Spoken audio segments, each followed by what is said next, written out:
Et les voilà capturés dans mon jardin, les fameuses Lassus SP Noire. La première année, elle avait terminé avec 10 ouvrières, la petite. Comme tu sais, les Lassus évoluent très doucement au début. La première année, tu as certainement une fournée ou deux d'œufs puis de cocons. L'année suivante, je me suis permis de leur mettre une belle petite ADC. Alors tu vois, ça c'est fin d'année 2024. L'ADC est très calme. Attention, tu vas voir fin de cette année, ça va changer. Le nid était plutôt petit, mais il était bien rempli. Au bout déjà une année après leur première diapause, on était passé à 500 ouvrières. C'était un truc de dingue. Nous voici maintenant en 2024, fin 2024. Regarde l'ADC, comme je t'avais prévenu, il y a un petit peu plus de monde à l'intérieur. On passe de une ouvrière à quelques centaines d'ouvrières déjà dans l'ADC. Donc franchement, cette année, il y a quand même eu une belle petite évolution. Alors petite évolution, je mets des guillemets. Car cette année, on est passé à environ 700 ouvrières, d'après mes calculs. Donc 700 ouvrières, c'est-à-dire une belle évolution, mais pas non plus énorme par rapport à l'année dernière. Mais en tout cas, ça s'est bien passé.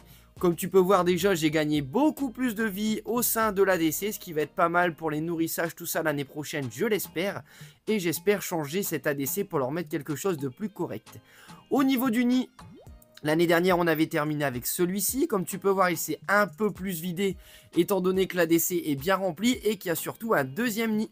Donc, je suis resté fidèle à Antworld. J'ai mis le même modèle de nid, mais en petit peu plus grand et en blanc pour faire ressortir les fourmis. Là, au niveau gris, tu peux voir, il y a quand même encore énormément de couvains qui va passer la diapause. Donc terminer les pontes, terminer les cocons, Madame Lagine se repose déjà, les ouvrières se reposent également, elles viennent garder un petit peu de chaleur à côté de leurs petits bébés larves. Regarde ici, c'est génial quand on zoome, on peut voir un beau tapis de larves, il y en a de partout, bref, pour l'année prochaine, ça risque d'être encore plutôt pas mal. On va passer au niveau du nouveau nid que j'ai installé cette année. Eh bien, il y a encore pas mal de monde dedans. J'ai du couvain dans chaque petit coin au niveau de tous les interstices. Donc, il y a des petits coins qui sont plus ou moins remplis. Au niveau de l'hydratation milieu, il y a Madame Lagine qui se promène. La voici ici. Alors, Madame Lagine, pas comme les gines généralement Camponotus qui sont plutôt raplapla.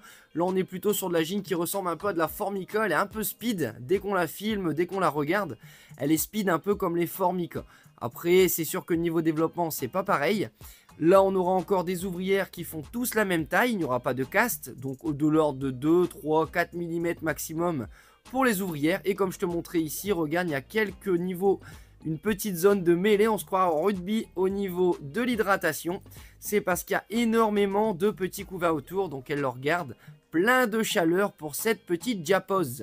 Alors là, elles ont baissé, elles sont autour des 17 degrés déjà, donc elles commencent à se regrouper tout doucement les unes sur les autres.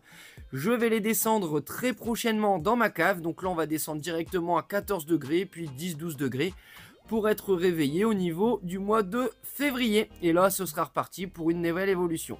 Donc pour l'année prochaine, j'espère augmenter leur ADC, et j'espère qu'elles proliféreront encore plus.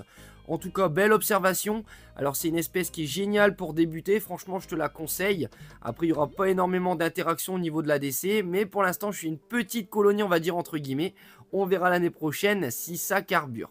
Voilà, si toi aussi tu kiffes les Lassus, dis-moi si ça se porte bien chez toi ou si tu galères.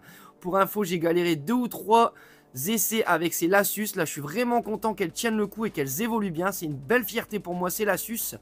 Beaucoup là d'énigmes, mais en fait ça reste une très belle espèce qui vient de nos contrées. Voilà pour le setup. Donc comme je te disais, petit changement l'année prochaine. On va les laisser se reposer tranquillement. Et on se retrouve rapidement pour l'évolution d'une nouvelle espèce qui a encore évolué bien positivement, un petit peu à l'image de ces Lassus SP Noire. Voilà les amis, c'est tout pour moi. Je te remercie encore de regarder les vidéos jusqu'au bout.